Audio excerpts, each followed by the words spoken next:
దేవుని నామమునకు స్తోత్రం కలుగును గాక. మీ అందరికీ యేసుక్రీస్తు నామములో వందనాలు చెల్లిస్తున్నాను. సమయంలో వాక్యాన్ని మనం చూసుకుందాం. రోమీలకు రాసినటువంటి పత్రికలో నుండి 8వ అధ్యాయము. రోమీలకు రాసినటువంటి పత్రిక 8వ అధ్యాయము 31వ వచనం నేను చదువుతాను. రోమీలకు రాసినటువంటి పత్రిక 8వ అధ్యాయము 31వ వచనం. ఇట్లుండగా ఏమందుము, దేవుడు మన పక్షమునుండగా మనకు విరోధి ఎవడు? గత వారం నుండి మనము దేవుడు మన పక్షంలో ఉన్నాడు అనేటువంటి అంశం మీద దేవుని యొక్క వాక్యాన్ని మనం చూసుకుంటున్నాం. ఈ రోజున కూడా దాని గురించే కొన్ని మాటలు నేను దేవుడు మన పక్షాన ఉన్నాడు అనేటువంటి దాన్ని, ఆ ఒక్క మాటను, ఆ సత్యాన్ని ధృవీకరిస్తూ ఈ రోజున కూడా దేవుని యొక్క వాక్యాన్ని మనం కొన్ని విషయాలు మనం చూసుకుందాం. వచ్చే వారం నుండి బైబిల్లో కొన్ని ఎగ్జాంపుల్స్ మనం చూసుకుంటూ వాటిని బట్టి దేవుడు మనకి ఎలాగ అనుకూలంగా పనిచేస్తాడు, ఎలాగ మన పక్షాన ఉన్నాడు అంటే దాని గురించి వచ్చే వారం ఎగ్జాంపుల్స్ చూద్దాం.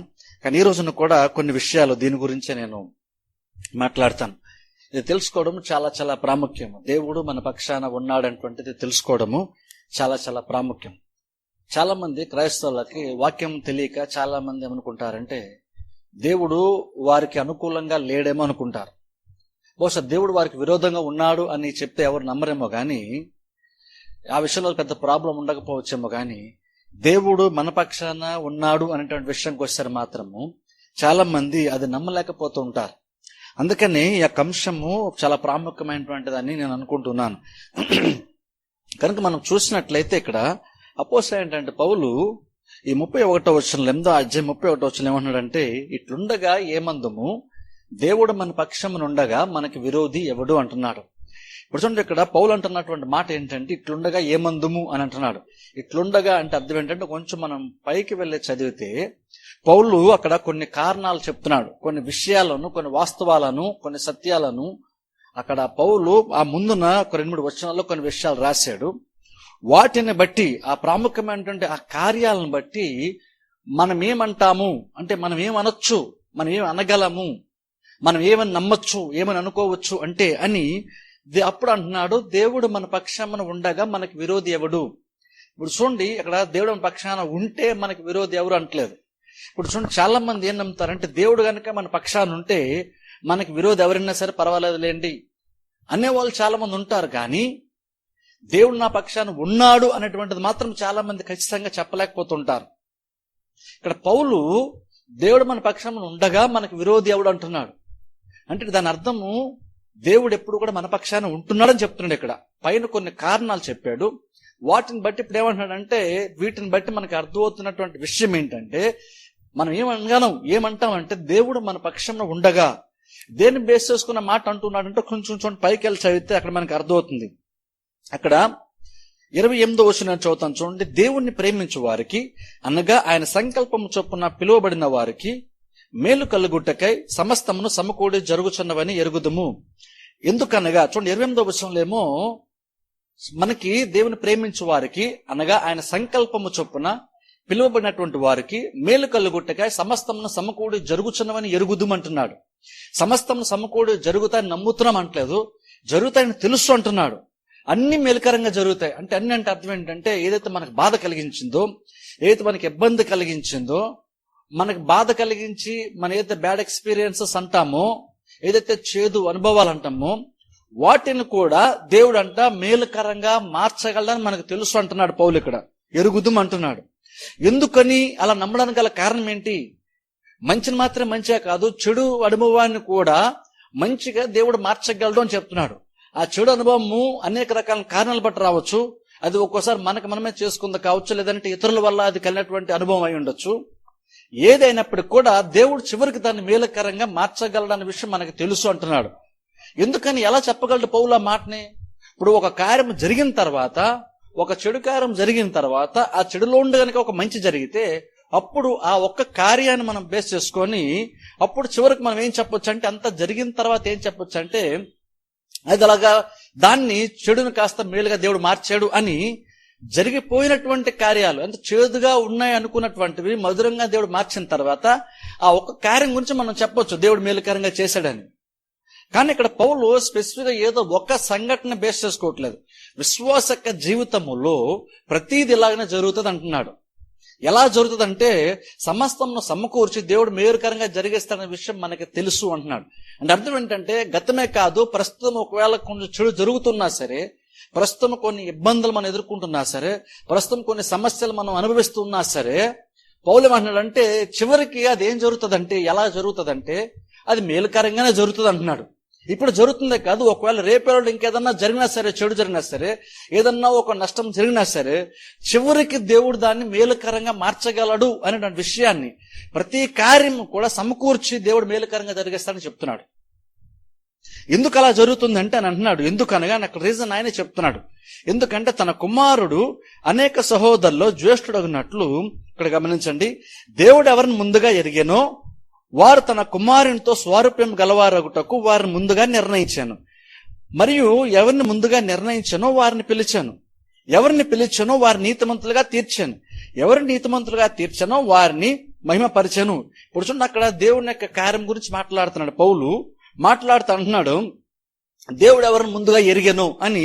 ఎవరిని దేవుడు ముందుగా ఎరిగాడో వారినంట దేవుడు నిర్ణయించుకున్నాడంట. ఎవరిని నిర్ణయించుకున్నాడో వారిని దేవుడు పిలుచుకున్నాడంట. ఎవరిని పిలుచుకున్నాడో వారిని నీతిమంతులుగా తీర్చాడంట. ఎవరినైతే నీతిమంతులుగా తీర్చాడో వారిని దేవుడు మహిమపరిచాడని చెప్తున్నాడు. అది దేవుడు చేసినటువంటి కార్యం. అక్కడంతా కూడా దేవుడే చూసుకున్నాడు, దేవుడే నిర్ణయించాడు, దేవుడే పిలుచుకున్నాడు, దేవుడే నీతిమంతులుగా తీర్చాడు, దేవుడే మహిమపరిచాడు అని ప్రతిదీ కూడా దేవుని గురించి మాట్లాడుతున్నాడు. ఎందుకు అలా మాట్లాడుతున్నాడంటే, ఎందుకని ప్రతిదీ మేలుకరంగా జరుగుతుందంటే అక్కడ దేవుని గురించి మాట్లాడుతున్నాడు. దేవుని యొక్క చిత్తం గురించి, దేవుని యొక్క ఉద్దేశాల గురించి, దేవుని యొక్క సమర్థత గురించి ఇక్కడ పౌలు మాట్లాడుతున్నాడు. ఫస్ట్ అక్కడ చూస్తే దేవుని యొక్క చిత్తం ఏంటి అంటే, దేవుడు ప్రతిదీ మహిమకరంగా చివరికి మార్చగలడు అనే విషయాన్ని అక్కడ చెప్తున్నాడు. దేవునికి ఇష్టమైన కార్యం ఏంటంటే ప్రతిదీ దేవుడు మహిమకరంగా మార్చగలుగుతాడు. అది దేవుని యొక్క చిత్తం అంటున్నాడు. దేవునికి ఇష్టమైనటువంటి కార్యం. ఆ తర్వాత మనం చూసుకున్నట్లయితే ఇప్పుడు ఏంటి అంటే, దేవుడు ఎలా మేలుకరంగా మార్చగలంటే, దేవుడు అంత జ్ఞానం కలిగినటువంటి వాడు కాబట్టి దేవుడు ప్రతిదీ మేలుకరంగా మార్చగలుగుతాడు అంటున్నాడు. ఎందుకంటే దేవుడు ఎవరిని ముందుగా ఎరిగాను అంటే దేవునికి అన్ని ముందుగానే తెలుసు. దేవుని చిత్తం ఏంటి అంటే, దేవుడు మహిమకరంగా ప్రతిదీ మార్చడం దేవుని చిత్తము. దేవుడు ఆ చిత్తము కలిగి ఉండి దాన్ని చిత్తం కలిగినాడు కాబట్టి ముందుగానే సమస్తాన్ని ముందుగానే ఆయన తెలుసుకోగలుగుతాడు, ముందుగానే ప్రతిదీ గ్రహించగలుగుతాడు. అందుకని ఎవరిని ముందుగా ఎరిగాను అంటున్నాడు. అక్కడ దేవుని యొక్క జ్ఞానం గురించి అక్కడ పౌలు మాట్లాడుతున్నాడు. అది మాత్రమే కాదని తన జ్ఞానాన్ని బట్టి ఆయన మహిమపరుస్తాడు అంటున్నాడు కాబట్టి అక్కడ దేవుని యొక్క సమర్థత గురించి మాట్లాడుతున్నాడు.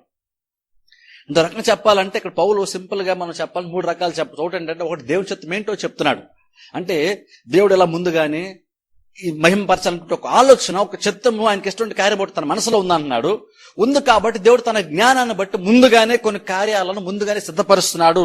ముందుగానే కొన్ని ఉద్దేశాలు దేవుడు కలిగి అంటున్నాడు. ముందుగానే ప్లాన్స్ ఉన్నాయి కాబట్టి ఆ ప్లాన్ ప్రకారంగా సమస్తమును కూడా అమలుపరచగలిగేటువంటి సామర్థ్యం కూడా దేవునికి ఉంది అంటున్నాడు.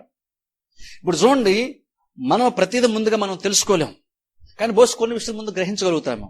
ఒకరు గ్రహించినా సరే వాటిని బట్టి మనం కొన్ని ప్లాన్స్ వేసుకోవచ్చు. ప్లాన్స్ వేసుకున్నంత మాత్రం మనం వాటిని సమర్థవంతంగా మనం అనుకున్నదాల్లో అమలుపరచగలమనేటువంటి కెపాసిటీ మనకు లేదు. అది మనం చేయలేం, చెప్పలేం కూడా. అలాగ కానీ దేవుని విషయానికి వచ్చేసరికి అలా కాదంటున్నాడు. అందుకని వాటి గురించి పైన చెప్పిన తర్వాత అప్పుడు అన్నాడు, ఇట్లుండగా ఏమందము. ఎందుకంటే దేవునికి ఇన్ని ఉద్దేశాలు, చిత్తం, దేవుని చిత్తం ఇది, దేవునికి ఇన్ని ఉద్దేశాలు ఉన్నాయి. అది మాత్రమే కాదు కానీ వాటిని ఆలోచించి సమర్థవంతంగా మహిమపరచడానికి ఏవైతే ఎలాగ నడిపించాలి, ఏ జ్ఞానం అయితే అవసరమో ఆ జ్ఞానము దేవునికి ఉంది. ఆ ప్లాన్ ప్రకారముగా దాన్ని అమలు పరిచయగల సామర్థ్యము కూడా దేవునికి ఉంది. అవన్నీ చెప్పుకొస్తప్పుడు అన్నాడు, ఇట్లుండగా మనమేమంటాం.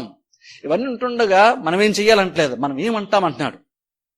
ఎందుకంటే అవన్నీ దేవుడు చేస్తాడు కాబట్టి, దేవుడు మేలుకరం చేస్తాడు కాబట్టి మనం ఏం చెయ్యాలంటే అంటలేదు. ఇక్కడ ఇవన్నీ దేవుడు చేస్తాడు కాబట్టి ఏమందము, నువ్వేం చెప్పగలవు, దేవుడి కార్యాలు చేసే విధానం ఇలా ఉన్నప్పుడు నువ్వేం చెప్పగలవు అంటే వాటన్నిటి బట్టి అప్పుడు పౌలు అన్నాడు, దేవుడు మన పక్షమున ఉండగా మనకి విరోధి ఎవడు. ఆ పైన పౌలు ఇక్కడ మెన్షన్ చేసినటువంటి, తెలియపరిచినటువంటి ప్రతి కార్యాన్ని బేస్ చేసుకొని పౌలు ఒక ముగింపుకు వచ్చాడు, కంక్లూజన్కి వచ్చాడు. ఏంటి కంక్లూజన్ అంటే, దేవుడు మన పక్షమున ఉన్నాడు అని చెప్తున్నాడు. దేవుడు మన పక్షాన ఉన్నాడు కాబట్టి మనకు విరోధి ఎవరు. ఎందుకంటే చూడండి, దేవుని యొక్క ఉద్దేశాలు చాలా చాలా ప్రాముఖ్యమంట. దేవుడు మానవుల కంటే తనకు ఉద్దేశాలకు ఎక్కువ ప్రయారిటీ ఇస్తాడు, ఎక్కువ ప్రాధాన్యతని దేవుడు ఇస్తాడు. దేవునికి తనకు ఉద్దేశాలే ప్రాముఖ్యం. దేవుడికి వ్యక్తులు ప్రాముఖ్యం కాదు, ఉద్దేశాలు ప్రాముఖ్యం. ఆ ఉద్దేశాలు నెరవేర్చుకోవడం దేవుడు ఎవరినైనా సరే ఏర్పాటు చేసుకోగలుగుతాడు. అందుకని చూడండి ఎస్తేరుతోని అక్కడ మొర్దెకై అంటాడు చూడండి, ఈ సమయంలో కనుక నువ్వు గనుక మౌనముగా ఉంటే ఇజ్రాయెల్ ప్రజలకు సహాయం వేరే దిక్కుండి వస్తుంది. అంటే అర్థం ఏంటంటే అక్కడ దేవుని యొక్క ఉద్దేశం ఏంటంటే ఇజ్రాయెల్ ప్రజలకు సహాయం చేయడము దేవుని యొక్క ఉద్దేశము. అది దేవుని యొక్క ఉద్దేశం. కానీ ఆ ఉద్దేశంలో యాక్చువల్ దేవుడు అవకాశం ఎవరికి వచ్చాడంటే ఎస్తేరుకి ఇచ్చాడు దేవుడు అవకాశాన్ని. అది మొర్దెకై అంటున్నాడు. ఇప్పుడు ఏమంటున్నాడు అంటే నువ్వు కనుక చేయకపోతే దేవుని యొక్క సహాయం వేరే దగ్గరుండనే వేరే దిక్కుండానే వస్తుంది. అంటే అర్థం ఏంటంటే అక్కడ ఎస్తేరు అక్కడ ప్రాముఖ్యం కాదు. ఎస్తేరు చేస్తే తప్ప, లేదంటే దేవుడు కూడా ఇంకేమీ చేయలేడు, ఎస్తేరు కోఆపరేట్ చేస్తే తప్ప దేవుడు ఏమీ చేయలేడని కదా అర్థం. ఒక దేవుని యొక్క ఉద్దేశం ఎంత గొప్ప అంటే ఒకవేళ ఎస్తేరు ద్వారా కాకపోయినా దేవుడు ఎస్తేరుని పక్కన పెట్టి వేరే వాళ్ళ ద్వారా అయినా సరే దేవుడు తన యొక్క ఉద్దేశాలు నెరవేర్చగలుగుతాడంట. అది దేవుని యొక్క సమర్థత, అది దేవుని యొక్క జ్ఞానం. కానీ దేవుడు ఎస్తేరుని పెట్టాడు అక్కడ, తన యొక్క ఉద్దేశాల ప్రకారం పెట్టాడు. కానీ ఒకవేళ అప్పటికప్పుడు కనుక ఎస్తేరు కనుక కాదంటే ఏంటి పరిస్థితి? ఉద్దేశాలు ఉన్నాయి, ఆ ఉద్దేశాలు నెరవేర్చడానికి దేవుడే ఉద్దేశ ప్రకారం ఎస్తేరుని అక్కడ పెట్టాడు. మరి ఎస్తేరు కాదంటే దేవుని యొక్క ఉద్దేశాలు ఫెయిల్ అయిపోతాయా? అంటే ఒకవేళ నిజంగా మనం అలా అనుకుందాం, ఇజ్రాయెల్ ప్రజలకు దేవుని దగ్గర నుండి సహాయం రావాల్సి ఉంది, అది దేవుని యొక్క ఉద్దేశము. ఆ ఉద్దేశంలో ఒక భాగంగా దేవుడు ఎస్తేరుని అక్కడ పెట్టాడు అనుకుందాం. ఉద్దేశంలో భాగంగా దేవుడు ఎస్తేరుని పెట్టాడు అక్కడ. కానీ ఇప్పుడు సడన్గా ఎస్తేరు చేయలేదు అనుకోండి, ఎస్తేరు చేయడం మానేస్తే, ఎస్తేరు తప్పిపోతే అప్పుడు దేవుని యొక్క ఉద్దేశాలు ఫెయిల్ అయిపోతాయా అని కనుక మనం అనుకుంటే, ఎస్తేరు కనుక చేయకపోతే దేవుని యొక్క సహాయం రాదు అని కనుక నిజంగా మనం నమ్మాల్సి వస్తే, అది నిజంగా పౌలు నమ్ముంటే సమస్తము సమకూడి మేలుకరంగా జరుగుతాయని చెప్పేవాడే కాదు, దేవుడు మన పక్షాన మనకు విరోధి ఎవడు అనేవాడే కాదు. సమస్తము సమకూడి మేలుకరంగా జరుగుతాయని మనకు తెలుసు అన్న విషయం ఎందుకు చెప్తున్నాడంటే, ఒకవేళ ఎస్తేరు కాదన్నా సరే వేరే దగ్గర ఉండని సహాయం మనకు వస్తుంది. సో కాబట్టి దేవుని యొక్క ఉద్దేశాలు ఫెయిల్ అవ్వు. కాబట్టి అందుకని చూడండి, దేవుని యొక్క ఉద్దేశాలు ప్రాముఖ్యం, వ్యక్తులంత ప్రాముఖ్యం దేవునికి కానే కాదు. దేవుడు తన ఉద్దేశాలు ఎలాగైనా సరే నెరవేర్చుకోవడానికి దేవుడు ఇష్టపడతాడు. అందుకని దేవుడు ఇక్కడ పౌలు అంటున్నాడు, వాటన్నిటి కొన్ని సత్యాలను బేస్ చేసుకొని కొన్ని ఆలోచించిన తర్వాత, తెలిపిన తర్వాత ఎప్పుడు అంటున్నాడు, ఇట్లుండగా మనమేమంటాం, దేవుడు మన పక్షం ఉండగా మనకు విరోధి ఎవరు? అందుకని చూడండి, దేవుని యొక్క ఉద్దేశాలు మనము తెలుసుకున్నప్పుడు, ఆ ఉద్దేశాలకు అనుగుణంగా మనం ఉన్నప్పుడు అప్పుడు ఏంటంటే మనం అందులో ఆశీర్వాదం మనం పొందుకుంటాం. ఇప్పుడు ఎగ్జాంపుల్ చెప్తాను చూడండి. ఉద్దేశం ఎలాంటిది అంటే అది ఎప్పటికీ మారదు. దేవుని యొక్క ఉద్దేశాలు ఎప్పటికీ మారవు. ఇప్పుడు అది ఎలాంటిది అంటే అది, ఇప్పుడు ఎగ్జాంపుల్ చూడండి, ఇప్పుడు భూమి ఆకర్షణ శక్తి ఉంది, గ్రావిటేషనల్ ఫోర్స్ అంటాం మనం. అది ఎప్పటికీ మారదు, అది అలా ఉంటుంది. దేవుడు నిర్ణయించాడు, ఆ ఫోర్స్ అది అలాగే పనిచేస్తుంది, నిత్యము పనిచేస్తుంది. ఇప్పుడు మనం ఏం చేస్తామంటే దాన్ని బేస్ చేసుకొని దాన్ని, అది మారదు కాబట్టి దానికి అనుకూలంగా మన లైఫ్ మనం మార్చుకున్నప్పుడు ఆ భూమి ఆకర్షణ శక్తి అంటే మనకి అనుకూలంగా పనిచేస్తుంది. ఎప్పుడైతే మనం దాని వ్యతిరేకంగా మనం పనిచేయడం మొదలు పెడతామో అప్పుడు దాని వల్ల మనకి కీడు వస్తుంది. అది మన కీడు కోరుకున్నటువంటిది కాదు, కానీ అది మనం దాని గురించి తెలుసుకొని దాన్ని మనకు అనుకూలంగా మనం మార్చుకోగలిగినటువంటి జ్ఞానము మనకోండి, దాన్ని తెలుసుకొని దాని ప్రకారం అడ్జస్ట్మెంట్స్ చేసుకుంటే అది కూడా మనకు అనుకూలంగా మార్చుకోవచ్చు. అందుకని చూడండి, ఆ ప్రమాణం అలా పనిచేస్తుంది కాబట్టి ఏరోప్లేన్స్ కావాలనుకున్నప్పుడు టేకాఫ్ అవుతాయి, పైకి ఎగురుతాయి, అవసరం ఉన్నప్పుడు అవి స్లోగా కిందకి వచ్చేస్తాయి. అది ఎలా జరుగుతుంది అంటే భూమి ఆకర్షణ శక్తి మారట్లేదు, అది ఎప్పుడు అలాగే పనిచేస్తుంది. కానీ దాని తగ్గట్టుగా ఏరోడైనమిక్స్ పనిచేస్తుంది. అంటే అర్థం ఏంటంటే ఏరోప్లేన్ ఇంజిన్స్ ఏం చేస్తాయి అంటే దాన్ని ఏరోప్లేన్ పైకి టేక్ ఆఫ్ చేస్తాయి, పైకి లిఫ్ట్ చేస్తాయి, అతను మళ్ళీ స్లోగా కిందకి కావాలనుకుంటే కిందకి ల్యాండ్ చేస్తాయి.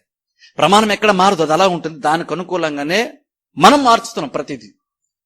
ఆ ఉద్దేశం, ప్రమాణం అంటే ఒక ఉద్దేశం అయితే అది మారదు, దానికి అనుకూలంగా మనం మార్చుకున్నప్పుడు అది మనకి మేలుకరంగా ఉంటుంది. దేవుని యొక్క ఉద్దేశాలు కూడా అంతే. దేవుడు అంత సామర్థ్యం కలిగినటువంటి వాడు అనంట, దేవుడు ప్రతి తనకు అనుకూలంగా తన ఉద్దేశాల ప్రకారంగా మార్చగలిగేటువంటి సామర్థ్యము దేవునికి ఉందన్న విషయము బైబిల్ మనకు చెప్తుంది. అందుకనే మనము అవి తెలుసుకోవాలి.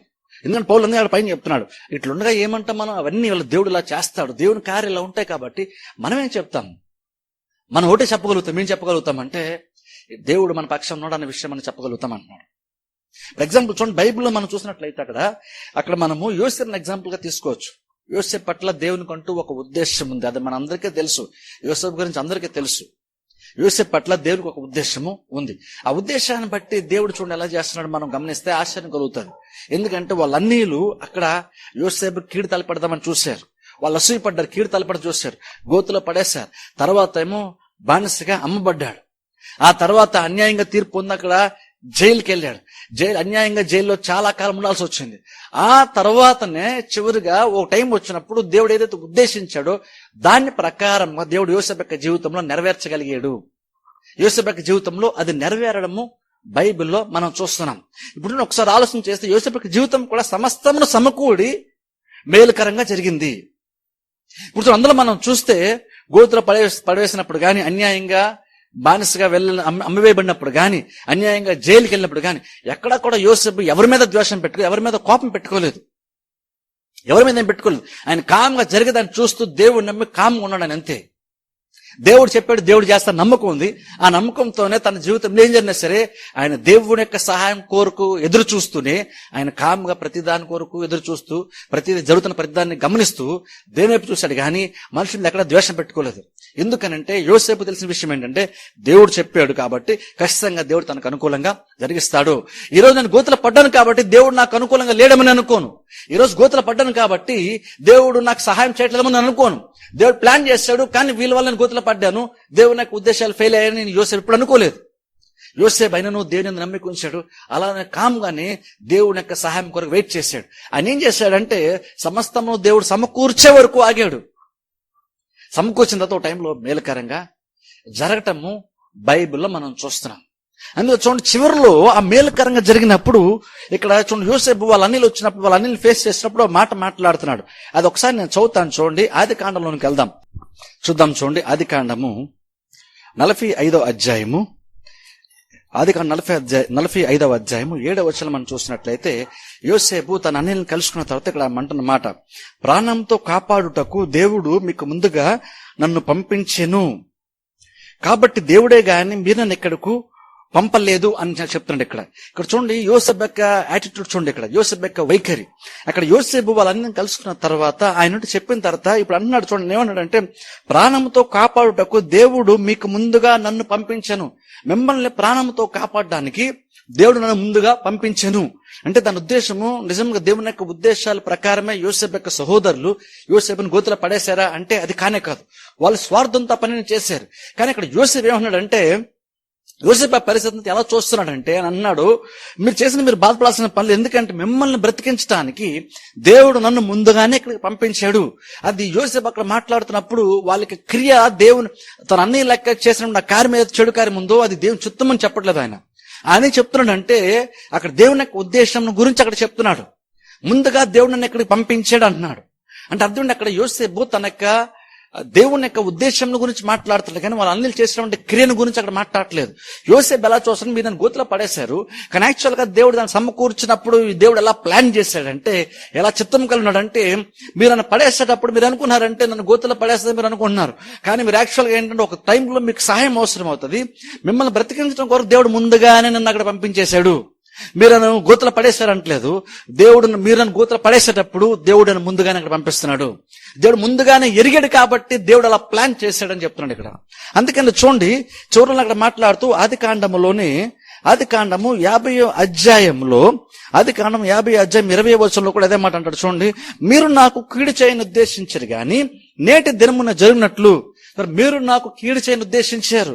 అది కీడని విషయం యోసేపు కూడా తెలుసు. కానీ ఏమంటున్నాడంటే నేటి దినము జరుగునట్లు అనగా బహు ప్రజలను బ్రతికించినట్లుగా అది మేలుకే దేవుడు ఉద్దేశించాను. మీరు కీడు చేశారు కానీ దేవుడు మాత్రము దాన్ని మేలుకే చేశాడు. ఎగ్జాక్ట్ దీన్నే పౌలు అన్నాడు, సమస్తంను సమకూర్చి దేవుడు మేలుకరంగా జరిగిస్తాడని చెప్పేసి అక్కడ పౌలు అదే రోమపత్రికలో చెప్తున్నాడు. ఎగ్జాక్ట్ అదే ఇక్కడ యోసేపు జీవితంలో కూడా జరిగింది. ఇక్కడ మనం తెలుసుకోవాల్సిన ఒక విషయం ఏంటంటే దేవుడు ఎంతగా మన పక్షాన ఉన్నాడు. చూడండి ఇక్కడ ఇప్పుడు మీ అంత సందర్భంలో యోసేపు పక్షాన దేవుడు ఉన్నాడన్న విషయం మనకు తెలుసు. ఎందుకంటే వాళ్ళు గోతులు పడేసినప్పుడు కూడా దేవుడు చివరి తీసుకెళ్లి యోసేపుని మంచి పొజిషన్ ఉంచాడు. వారిని బట్టి యోసేపుని బట్టి వాళ్ళ అన్నిలు కూడా బ్రతికారు. ఆ విషయం మనకు తెలుసు. కానీ ఇందులో ఉన్నటువంటి ఒక లోతైన ఒక విషయం ఏంటంటే వీరిని బ్రతికించడానికి, మిమ్మల్ని బ్రతికించడానికి దేవుడు ముందుగా నేను పంపాడని అక్కడ యోసేపు చెప్తున్నాడు. అంటే అర్థం ఏంటంటే యాక్చువల్ దేవుని యొక్క ఉద్దేశం ఎంత గొప్పదంటే అందులో కేవలం యోసేపుని మాత్రమే పైకి తేవాలన్నటువంటి దేవుని యొక్క ఉద్దేశం కాదు, యోసేపుని మాత్రమే బ్రతికించాలంటే దేవుని యొక్క ఉద్దేశం కాదు. అందులోనే దేవుని యొక్క మరొక ఉద్దేశం ఎంత బలంగా, ఎంత సంకల్పం ఎంత బలంగా దేవునికి ఉందంటే ఎంత చక్కగా దేవుడు దాన్ని ప్లాన్ చేసి ఆర్కెస్ట్రేట్ చేసి దాన్ని చివరికి ముగింపులు తెచ్చాడంటే యోసేపు మాత్రమే పైకి రాలేదు, యోసేపుతో పాటు వాళ్ళన్నీ కూడా బ్రతికేరు. మనం ఎప్పుడు కూడా ఆ వ్యూలో చూడలేదు. ఏ వ్యూలో చూడలేదు. మనం ఎంతసేపు యోసేపుని గురించి ఆలోచించాం కానీ దేవుని యొక్క ఉద్దేశం ఎంత గొప్పగా ఉందంటే, ఎంత బాగా దేవుడు దాన్ని అమలుపరిచాడంటే కేవలం చివరికి అది యోసేపుకి మేలుగా జరిగిందని కాదు, యోసేపుకే కాదు యోసేపు వాళ్ళ అన్యులకు కూడా మేలుగానే జరిగింది. అది దేవుని యొక్క ఉద్దేశం. మనుషుల యొక్క దృష్టితో చూస్తే యోసేపు యొక్క జీవితం జరిగిన ప్రతి కార్యము యోసేపుకి అన్యాయమే మనుషుల దృష్టిలో చూస్తే. కానీ యాక్చువల్గా దేవుని యొక్క దృష్టిలో చూస్తే అన్ని దేవుడు మేలుకరంగా జరిగించాడు. ఎలాగ సాధ్యపడింది అంటే దేవుడు అలా ప్రతిదీ అమలు పరిచాడు, ప్రతిదీ అలా అనుకూలపరిచాడు. దేవుడు ప్రతిదీ కూడా చెడు జరుగుతున్నప్పుడు కూడా దేవుడు ఎలా ప్లాన్ చేస్తూ యోసేపు పక్షాల నుండి నడిపించాడంటే అందులో కేవలం యోసేపు వరకు మాత్రమే ఉపయోగపడేటువంటి ప్లాన్ కాదు అక్కడ. అందులో యోసేపుకు ఉపయోగపడేటప్పుడు అందులోనే యోసేపు వాళ్ళ అన్నిలకు కూడా ఉపయోగపడేటట్లుగా దేవుడు సంకల్పించాడు. అందుకని యోసేపు అక్కడ బ్రతికాడు, యోసేపు పైకి వచ్చాడు. అది మాత్రం కాదు, యోసేపు యొక్క సహోదరులు కూడా ఆ రోజున కరువులు కూడా వాళ్ళు బ్రతకగలిగారు, బ్రతికించాడు దేవుడు వారిని. ఎలాగంటే దేవుని యొక్క ఉద్దేశము దేవుడు అలా నెరవేర్చాడు. దేవుడు ఎలాగ సమస్తం సమకూర్చి మేలుకరంగా జరిగించాడంటే యోసేపు మంచాడు కాబట్టి యోసేపు మాత్రం జరగలేదు, అందులో వాళ్ళ అన్ని కీడు తలపెట్టాలని చూసినా సరే వాళ్ళను కూడా దేవుడు పోషించేంతలాగా దేవుడు ప్లాన్ చేశాడు. అందుకనే పౌలు రోమపత్రిక 8వ అధ్యాయంలో ఆ 28-30 వచనాల్లో ఆయన అంటున్నాడు, దేవుడు ముందుగానే ఎవరిని పిలుచుకున్నాడో, ఎవరిని నిర్ణయించుకున్నాడో, ఎవరిని నీతిమంతులా తీర్చాడో వారి మహింపరిచాడు అని అంతా దేవుడే చేశాడు, దేవుడే చేశాడు, దేవుడే చేశాడు. ఇట్లుండగా ఏమంటాం? దేవుడు మన పక్షాన ఉండగా మనకి విరోధి ఎవరు? అందులో కేవలం దేవుడు ఆ రోజున యోసేపు పక్షాన లేడు, యోసేపు వాళ్ళ అన్ని పక్షాన కూడా దేవుడు ఉన్నాడు. అది దేవుని యొక్క గొప్ప ఉద్దేశం. అది బహుశా మనకు అలా ఎప్పుడు అర్థమై ఉండదేమో, కానీ అందులో దేవుని యొక్క ఉద్దేశము యోసేపు యొక్క సహోదరుల మీద కూడా ఉంది కాబట్టి వారు కూడా కరువులో బ్రతకగలిగారు ఆ రోజున. యోసేపు అదే అంటున్నాడు, మిమ్మల్ని పోషించడానికేమో దేవుడు నన్ను బహుశా ముందుగానే ఇక్కడికి పంపించాడు, మీరు నన్ను గోతులు పడేశారు, కానీ దేవుడు చూసారా నాకున్న విశ్వాసాన్ని బట్టి చివరికి మిమ్మల్ని పోషించడానికి దేవుడు నన్ను వాడుకున్నాడు అని యోసేపు తన గురించి గొప్ప చెప్పట్లేదు. యోసేపు అంటున్నాడు, మిమ్మల్ని పోషించడానికి నేమో దేవుడు ముందుగానే నన్ను పంపించేశాడు, ముందుగానే. సరే అంటే యోసేపు ఏమన్నాడంటే, యోసేపు ఏదైతే పౌలు రోమపత్రిక 8వ అధ్యాయం 31 వచనంలో చెప్తున్నాడో ఎగ్జాక్ట్ దాన్నే, ఏదైతే రోమపత్రిక 8వ అధ్యాయం 28 నుంచి పౌలు మాట్లాడుతూ వచ్చాడో దాన్నే ఆ రోజునే యోసేపు చెప్తున్నాడు. దేవుడు ముందుగానే కొన్ని సంకల్పించాడు, వాటిని బట్టి ముందుగానే దేవుడు కొన్ని కార్యాలు చేసుకుంటూ వెళ్ళాడు అన్న విషయాన్ని అక్కడ మాట్లాడడం బైబిల్లో మనం చూస్తున్నాం. అందుకంటే చూడండి, దేవుని కార్యాలు ఎప్పుడు అలా జరుగుతూ ఉంటాయి. అందుకే మధ్యలో ఎప్పుడు కూడా మనం గోతులు పడగానే అవన్నీ మనం మనుషుల సనుక్కోవడం మొదలు పెట్టామనుకోండి, మనం తొందరపడినట్టు అవుతుంది. ఎందుకంటే దేవుడి కార్యాలు అక్కడితో అయిపోలేదు, దేవుడు ఇంకా ప్రాసెస్ లో ఉన్నాడు, వర్క్ జరుగుతుంది, దేవుడు ఇంకా అన్నింటినీ మేలుకరంగా జరిగిస్తున్నాడు. ఇలా మనం తొందరపడాల్సిన అవసరము లేదు. కొన్నిసార్లు మనం అనుకుంటాం అంటే ఇలాంటివి జరుగుతున్నప్పుడు మనం ఏదో చేసేయాలనుకుంటాం, మనం తొందరపడి ఏదో చేసే వాళ్ళు ఇలా చేస్తున్నారు కాబట్టి మనం తొందరపడి ఏదో చేయాలనుకుంటాం. కానీ చాలా సందర్భంలో మనం కొన్నిసార్లు మనం ఏదో విశ్వాసం చేస్తున్న ప్రయత్నాలు కొన్నిసార్లు వ్యర్థ ప్రయత్నాలే. కొన్నిసార్లు దేవుడు ఎలా ఉంటాడంటే ఊరకనే నిలిచిండి చూడండి అంటే అర్థం ఏంటంటే, ఊరికి నిలిచడం అంటే నువ్వేం చేయకుండా ఖాళీగా ఉండమని కాదు. ఊరికి నిలిచుండి అంటే నువ్వు దేని మీద మైండ్ పెట్టుకుని నువ్వు దేవుని మీద మైండ్ పెట్టని దేవుడు చెప్తున్నాడు. ఊరకనే నిలిచుండి అంటే అర్థం ఏంటంటే ఊరికి ఖాళీగా ఉండమని కాదు, ఊరికి అన్నాడు కానీ దేవుడు నిలిచుండమని చెప్పాడు. ఊరు నిలిచుండే అర్థం ఏంటంటే మనం ఏం చేయదు, నువ్వు కామ కూర్చోలే, నువ్వు ఎలా వాళ్ళ ఉండే పర్లేదు, దేవుడు అన్ని చేసేస్తాడు అని కాదు దాని అర్థం. ఊరకనే ఉండండి కానీ నిలిచుండండి అంటే అటెంటివ్ గా ఉండండి అని అర్థం. నిలిచి ఉండడం అంటే అర్థం ఏంటంటే నువ్వు అలర్ట్ గా ఉండు, స్టడీగా ఉండని అర్థం. అంటే నువ్వేదో చేస్తే జరిగిపోద్ది అనుకోదు. మనం ఏదో యాక్టివిటీ చేస్తున్నాం కాబట్టి నువ్వేదో కార్యాన్ని నువ్వు నీకు అనుకూలంగా మలుచుకుంటున్నాను ఎప్పుడు అనుకోకండి. ఏదో నువ్వు చేస్తున్నావు కాబట్టి నీకు అనుకూలంగా మారుతాను ఎప్పుడు అనుకోవద్దు. చాలా సందర్భం నువ్వు చేసేది కాదు, నువ్వు సైలెంట్ గా నిల్చొని దేని వైపు చూస్తే కార్యాలు దేవుడు చేస్తాడు. తన ప్రియులను నిద్రించుండగా ఆయన వరకు అనుగ్రహిస్తున్నాడు. కొన్నిసార్లు మనకి ఎందులో కాన్ఫిడెన్స్ ఉంటుందంటే మనం ఏదో చేసుకుంటూ వెళ్ళిపోతే, మనం ఏదో ప్రయత్నం చేస్తే, మనం ఏదో ప్లాన్ చేసుకుంటే అది మనం మేలుకరంగా జరుగుతుంది అనుకున్నాం. కానీ చాలా సందర్భంలో నువ్వేదో చేసుకుంటూ వెళ్ళిపోతున్నావు, హడావుడికి నువ్వేదో చేస్తున్నావు కాబట్టి ఏదో ప్రతిదీ నీకు అనుకూలంగా జరిగిపోద్ది ఎప్పుడు అనుకోవద్దు. నువ్వేదో చేస్తున్నావు కాబట్టి ఏదో మంచిగా జరిగిపోద్ది ఎప్పుడు అనుకోకండి. ఎగ్జాంపుల్ చూడండి, మరియా మార్తలు చూడండి. అక్కడ మనం చూసినట్లయితే మార్త యేసుక్రీస్తు కోసం ఏంటో చేస్తుంది, ఏంటో చేసే ప్రయత్నం చేస్తుంది. కానీ మరి అయితే కూర్చొని వాక్యం వింటుంది. అక్కడ యేసుక్రీస్తు అన్నారు, మరియా ఉత్తమమైనటువంటి దాన్ని, శ్రేష్టమైన దాన్ని ఏర్పాటు చేసుకుంది కాబట్టి అది ఆమె వద్ద నుండి తీసివేయబడదు. ఒక రకంగా చూస్తే మరియా కామ్గా యేసుక్రీస్తు దగ్గర కూర్చొని ఏదో వాక్యం ఉంటుంది, ఆమె పెద్దగా ఏమి చేయట్లేదు. ఆమె చూడ్డానికైతే మనుషుల యొక్క దృష్టితో చూస్తే మరియా పెద్దగా ఏం చేయట్లేదు, దేవుని కోసం అంటే ఏం చేయట్లేదు. కానీ పాప మార్త అయితే చూడడానికైతే, మార్త అయితే వంటగదికి వెళ్ళి యేసుక్రీస్తు కోసం దేవుడి కోసం ఏంటంటో చేసేస్తుంది, బిజీగా ఉంది. చూడడానికి మార్తనే దేవుని కోసం ఏదో చేస్తున్నట్లు ఉంది. యాక్చువల్గా చూస్తే యేసుక్రీస్తు అన్నారు అదంత ఇంపార్టెంట్ గానే కాదు, నిజంగా ఏదన్నా శ్రేష్టమైనది ఏదైనా ఉందంటే, ఏదైనా జరిగేది ఉందంటే అది మరియాకే. మరియా చూడడానికి ఏమీ చేస్తున్నట్లు కనబట్టలేదు, కానీ యాక్చువల్గా చూస్తే మరియానే ప్రతిదీ అనుకూలంగా మలుచుకునేటువంటి స్థితిలోని మరియానే అక్కడ కూర్చొని పాదలర్ కూర్చొని వాక్యం వింటుంది. అందుకని చూడండి, మనం ఏం నమ్మాల్సి ఉందంటే బైబిల్ చాలా ఎగ్జాంపుల్ మనం వచ్చే వారంలో చూపిస్తాం. దేవుడు మన పక్షాన ఉన్నాడు. ఎందుకంటే ప్రతి దగ్గర పౌలు పైన చెప్పాడు చూస్తారు, దాన్ని బట్టి చూస్తే దేవుడు ఎప్పుడు మన పక్షాన ఉంటాడంట. దేవుడు మన పక్షం అంటే మనకి ఏ సహాయం కావాలో ఆ సహాయాన్ని దేవుడు చేస్తాడు. ఈ రోజు చిన్న నష్టం వచ్చింది కాబట్టి మనం బాధపడాల్సిన పర్లేదు, చిన్న శోధన వచ్చింది కాబట్టి మనము దాన్ని బట్టి ఇంకా నష్టపోతామేమో అనుకోవాల్సిన అవసరం లేదు. ఈ రోజు కొన్ని తెగులు వచ్చినాయి కాబట్టి మన పని అయిపోయిందని అనుకోవాల్సిన పని లేదు. కొన్నిసార్లు కొన్ని ప్రాబ్లమ్స్ వస్తున్నప్పుడు ఆ ప్రాబ్లమ్స్ దేవుడు పంపించాడని చెప్పను, కానీ ఆ ప్రాబ్లమ్స్ ని దేవుడు తన చేతుల్లో తీసుకుని అనుకూలంగా దేవుడు మలచగలడు. చాలా మంది ఏంటంటే సమస్తం సమకూడ మేలుకరంగా జరుగుతాయంటే ఏది వచ్చినా సరే ప్రతిదీ దేవుడే చెడు పంపిస్తున్నాడు, చెడులోంచి మేలు తీసుకొస్తాడు అనుకుంటారు. కానీ దాని మీనింగ్ అది కాదు. ఏ చెడు జరగచ్చు, జనరల్ గానే సహజంగానే జరగచ్చు, కానీ దాన్ని కూడా చివరికి దేవుడు మేలుకరంగా మారుస్తాడు అంటున్నాడు. దేవుడికి ఎంత జ్ఞానం ఉందో దేవుడు చివరికి అన్ని మేలుకరంగా దేవుడు మార్చగలుగుతాడు. అందుకనే దేవుడు మోషేతో అన్నాడు, ప్రభు నువ్వు ఎవరంటే నేను ఉన్నవాడను అనువాడను అన్నాడు దేవుడు. అక్కడ అంటే అర్థం ఏంటంటే అక్కడ స్పెసిఫిక్ దేవుడు పేరు చెప్పలేదు. నేను యెహోవా ఈరినని కానీ, లేదా నేను యెహోవా షాలోమ్ అని కానీ, లేదా ఇంక వేరే దేవుడు చెప్పలేదు. ఎందుకు చెప్పలేదు? నేను ఉన్నవాడను అనువాడిని ఎందుకనంటే, నేను ఉన్నవాడిని అనేటువంటి వాడిని ఎందుకు చెప్పాడంటే, నీకు ఏ పరిస్థితుల్లో నీకు ఏంటి అవసరం ఉందో నేను అలాగ మారుతాను అంటున్నాను. నువ్వు యుద్ధం చేస్తున్నప్పుడు నీ పక్షాన పోరాడేది నేను, నీకు అనారోగ్యం ఉన్నప్పుడు నీ పక్షాన ఉండి నిన్ను స్వస్థపరిచేది నేను, నీకు లోటు ఉన్నప్పుడు నీ పక్షాన ఉండి ఆ లోటును తీర్చేటువంటి వాణిగా నేను ఉంటాను. అలా నీకేంటి అవసరమో నేను అలా మారుతాను. అందుకే నన్ను ఏదో ఒక్కదానికి పరిమితం చేయకండి. ఏదో వద్దు వచ్చినప్పుడు నేను సహాయం చేస్తాను ఒక్కదానికి పరిమితం చేయకండి. లేదంటే మీకు రక్షణ అవసరం, రక్షణ ఇచ్చి కేవలం పరలోకాన్ని మాత్రమే తీసుకెళ్తాను అనుకోండి. నేను ప్రతిదీ చేస్తాను, నేను ఏదైనా చేయగలను, నేను ఏదో ఒక్కదానికి మీరు లిమిట్ చేయకండి, ఏదైనా సరే చేస్తాను. అందుకని నేను ఉన్నవాడను అంటే అర్థం ఏంటంటే నీకు ఏం కావాలన్నా సరే నేను దానిగా నేను మారుతాను, అలా మారుతాను నేను. దళిత చెప్తున్నాను.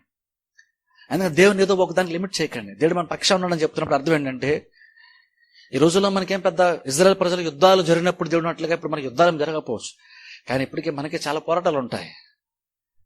ఆర్థిక పరమైనటువంటి పోరాటాలు ఉంటాయి. అది కూడా చాలా పోరాటమే. ఎలా పైకి రావాలని బోల్డ్ ఆలోచన చేస్తుంటాం. ఒకసారి వ్యాధులు తెగుళ్ళు వస్తుంటాయి మనకి, వాటి నుండి ఎలా వాటిని జయించుకుంటే ఎలా బయట రావాలో మనకు అర్థం కాదు. అవి కూడా పోరాటాలు, అవి కూడా యుద్ధాలు. అన్నింటిలో దేవుడు అంట మన పక్షాన నుండి నీకు ఏ టైంలో నీకు ఎలాంటి సహాయం అవసరమో అలాంటి సహాయముగా దేవుడే మారుతాడు.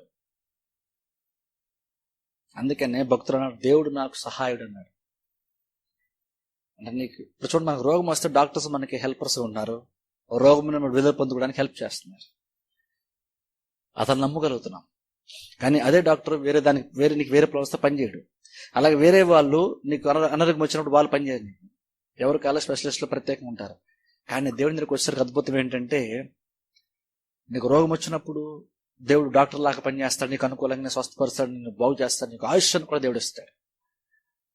నీకు ఆర్థికంగా అవసరం ఉన్నప్పుడు దేవుడు నీకు ఆర్థికంగా సహాయం చేసేటువంటి వాడుగా కాపరుగా నిన్ను పోషిస్తాడు. నీకు సమస్య వచ్చినప్పుడు ఆ సమస్య తీర్చేటువంటి వాడుగా దేవుడు ఉంటాడు. మన పక్షం ఉన్నటువంటి వాడు ఎలాంటి వాడో మనం తెలుసుకోవాలి.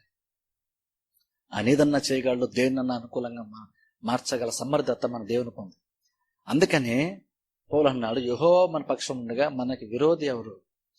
దేవుడు మన పక్షంలో ఉంటే మనకి విరోధి ఎవరు అంటే, దేవుడు మన పక్షంలో ఉండగా, దేవుడు మన తోడుగా ఉన్నప్పుడు విరోధి గురించి మీరు ఎందుకు ఆలోచిస్తున్నారు? మన పక్షంలో ఎంత బలమైనటువంటి వాడో ఆయన గురించి మీరు ఆలోచించండి అంటున్నాడు. ఇక్కడ దగ్గర ఒకసారి ఆలోచించండి. మన పక్షం ఉన్నటువంటి ఆయన సామాన్యమైనటువంటి ఆయన కాదు. ఆయన ఎప్పుడు మన పక్షం ఉంటున్నాడు. సమస్తాన్ని మనకు అనుకూలంగా మనకు మేలుకరంగానే జరిగిస్తాడు. దేవుడు చేసేటువంటి కార్యాలు వింటే మనకు చాలా ఆశ్చర్యం కలుగుతుంది. అందుకంటాను, దేవుని యొక్క ఉద్దేశాలు ఎంత గొప్ప తెలుసుకుంటే దేవునిలో మనం నిల్చుంటాం. దేవుడు మన పక్షం ఉండడం విషయం గ్రహిస్తాం. దేవుని వైపు ఎదురు చూస్తూ ఉంటాం. దేవుని నమ్ముతాం, దేవునికి ప్రార్థన చేస్తాం, దేవుడిని అడుగుతాం, దేవుడు చెప్పింది చేస్తూ ఉంటాం. ఎందుకంటే దేవుడు మన పక్షాన ఉన్నాడు. మన పక్షం ఉంటుంటే ఆయన చాలా బలమైనటువంటి ఆయన, చాలా జ్ఞానం కలిగినటువంటి ఆయన, ఆయన సమస్తాన్ని మనకు అనుకూలంగా మార్చగలిగే సామర్థ్యం కలిగినటువంటి ఆయన. ఆయన మార్చినప్పుడు మేలుకరంగా ప్రతిదీ జరుగుతుంది. అది ఆయన మార్చిన తర్వాత మనకి ఆశ్చర్యం కలుగుతుంది. ఎలాగ అది మేలుకరంగా జరిగిందో మనకు ఒక్కోసారి అర్థం కాదు. అంత అద్భుత రీతిగా దేవుడు మేలుకరంగా మనకు జరిగించగలుగుతాడు. దేవుడు అలా కార్యం జరిగిస్తున్న మధ్యలో చిన్న చిన్న ఇబ్బందులు రావచ్చు, కానీ చివరికి మేలుకరంగా జరుగుతుంది. ఇజ్రాయెల్ ప్రజలు ఐగుప్తులో 400 సంవత్సరాలు ఉన్నప్పుడు వాళ్ళ బానిస బ్రతుకుతూ దేవుని మొర్రపెట్టినప్పుడు దేవుడు మోషేని పంపించాడు.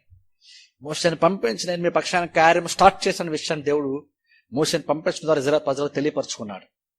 కానీ మోషే వచ్చి ఫరోని ఫస్ట్ టైం అడగగానే ఇంకా ఎక్కువ వ్యక్తి చాకరీ చేయించి మొదలు పెట్టాడు ఫరో. అంటే ఇజ్రాయెల్ ప్రజలు దేవుని యొక్క ఉద్దేశాలు తెలుసుకోకుండా వాళ్ళు అన్నారు, నువ్వు వచ్చిన మాకు ప్రాబ్లమ్స్ ఎక్కువైనాయి, నువ్వు లేకపోతేనే బాగుండు అన్నారు. నువ్వు రాకపోతేనే బాగుండేది, ఇప్పుడు మాకు ప్రాబ్లమ్స్ ఎక్కువని అంటున్నారు. కానీ దేవుడు మేలుకరంగా మార్చిన విషయం వాళ్ళు ఆ రోజు గ్రహించలేకపోయారు. ఎందుకంటే బహుశా వాళ్ళని కూడా మనం తప్పట్టు వీళ్ళు, ఎందుకంటే వాళ్ళకి ఆ దేవుని కార్యాల గురించి పూర్తిగా వాళ్ళకి తెలియదు. అన్ని దేవుడు మేలుకరంగా మారుస్తాడు అన్న మాట వారికి లేదు. 400 సంవత్సరాలు వారు దేవుని యొక్క మనసు వారికి తెలియదు. కానీ ఇప్పుడు బైబిల్ మొత్తం మన దగ్గర ఉంది. చరిత్ర బైబిల్ ఉన్న భక్తుల యొక్క జీవితాలు మనకు సాక్ష్యాలుగా ఉన్నాయి. పౌలు లాంటి మహాభక్తులు ఎన్నో దేవుని యొక్క మర్మాలు రాసి దేవుడు ఎలా కార్యాలు చేస్తాడో మన బైబిల్ వివరించారు. ఇప్పుడు అవన్నీ కలిసి మనము ఏం నమ్మాల్సి ఉందంటే, కష్టాల్లో కూడా మనం ఏం నమ్మాల్సి ఉందంటే, ఇప్పుడు నాకు కష్టం ఉంది, నేను గోతులో పడ్డాను, నాకు అన్యాయం జరిగింది, నన్ను నిందించారు, నేను జైల్లో ఉన్నాను, కానీ ఓ టైం వస్తే సమస్తము సమకూడి మేలుకరంగా జరుగుతాయి, అందులో నేను బ్రతుకుతాను, నాతో పాటు నేను చాలా బ్రతికించగలుగుతాను యోసేపు లాగా. అలా మనం ఆలోచించగలగాలి. అందుకని కష్టం వచ్చినప్పుడు నీకు కష్టం రాలేదు, నీకు వ్యతిరేకంగా వచ్చినప్పుడు నీకు వ్యతిరేకంగా రాలేదు, దేవుని యొక్క ఉద్దేశాలు వ్యతిరేకంగా వచ్చింది. వాళ్ళు యోసేపుని గోతుల పడేసినప్పుడు యోసేపు మాత్రమే గోతుల పడేయలేదు, వాళ్ళ దేవుని యొక్క ఉద్దేశాలను వాళ్ళు గోతుల పడేశారు. వారికి భవిష్యత్తులో పోషించేటువంటి ఆయన్ని వాళ్ళు గోతుల పడేశారు. భవిష్యత్తు ఇజ్రాయెల్ ప్రజలను, లోకంలో ఉన్నటువంటి ప్రజలను ఆకలితో అలమటించకుండా పోషించే ఒక వ్యక్తిని వాళ్ళు గోతుల పడేశారు. అది వారికి తెలియదు. అది బహుశా యోసేపు కూడా తెలియదు అనుకుంటాను నేను. కానీ ఒక టైం వచ్చినప్పుడు అన్ని మేలుకరంగా జరిగినాయి. యోసేపు కూడా తెలుసు, ఎప్పటికైనా దేవుడు తన జీవితంలోకి ఎత్తి వాగ్దానం చేస్తారు నెరవేర్చిన విషయం యోసేపు తెలుసు. కానీ ఒక దినాన్ని వీళ్ళన్నీ వస్తారు, ఆహారం నిమిత్తం అందరికి వస్తున్న విషయం యోసేపు కూడా తెలియదు. కానీ ఒకటి మాత్రం యోసేపు తెలుసు, తన జీవితంలో ఒక టైం వచ్చినప్పుడు ఖచ్చితంగా దేవుడు తను చెప్పింది చేస్తాన విషయం యోసేపు తెలుసు. అందుకని కామ్గా ఉన్నాడు. కానీ తర్వాత అంత జరిగిన అప్పుడు యోసేపు పెద్ద విషయం ఏంటంటే, ఓహో మిమ్మల్ని కూడా పోషించిన దేవుడు నన్ను ఇక్కడ పెట్టాడు, మీరు నంచులను చూశారు, దేవుడిని పైకి తెచ్చాడు. కానీ అదైనా దేవుని యొక్క ఉద్దేశం అంటే అది కూడా కాదు, మిమ్మల్ని పోషించడానికే దేవుడు నన్ను ఇక్కడ తీసుకొచ్చాడు, ఇప్పుడు నా ద్వారా మీరు బ్రతుకుతున్నారు, మిమ్మల్ని బ్రతికించడానికే దేవుడు నన్ను ఇక్కడ పెట్టి ముందుగా పంపించాడేమన్నాడు.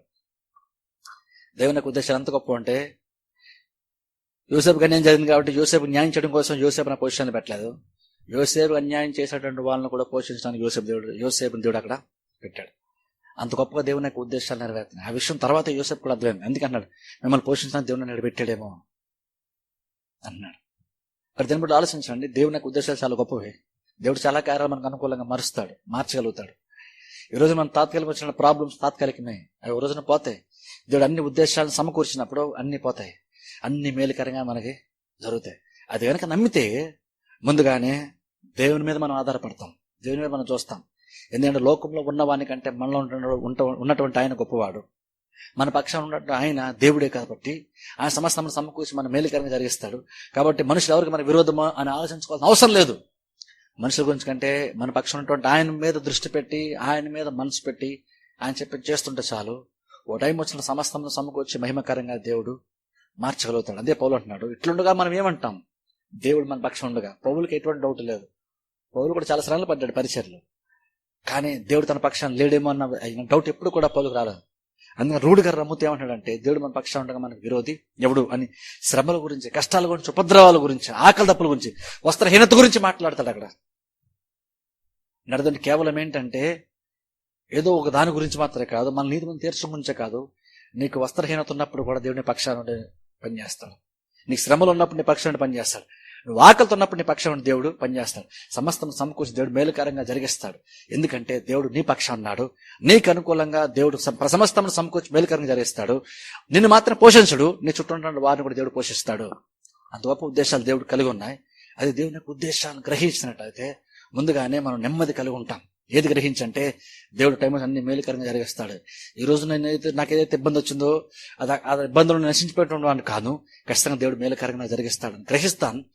మౌనంగా దేవుని మీద ఆశ పెట్టుకొని దేవుడి పక్షాన్ని వ్యాజ్యమాడతాడని గమనించి దేవుని యందు ఆధారపడి దేవునిలో నిలిచి ఉంటాం.